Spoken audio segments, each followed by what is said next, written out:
Հայերը երբեմն իրենց կաթոլիկ հայրենակիցներին անվանում են ֆրանգներ, այսինքն ֆրանսիացիներ, իսկ նրանց բարբառը ֆրանգերեն։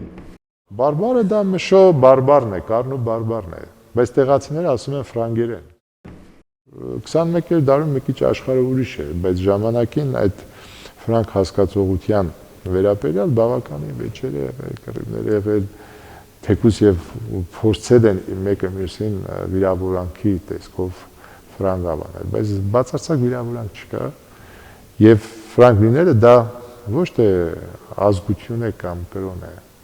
կամ դավանական պատկանություն, այլ ուղղակի մագանուն է, որը կպցրել են տվյալ համայնքին։ Մենք ֆրանգ ենք, օրի։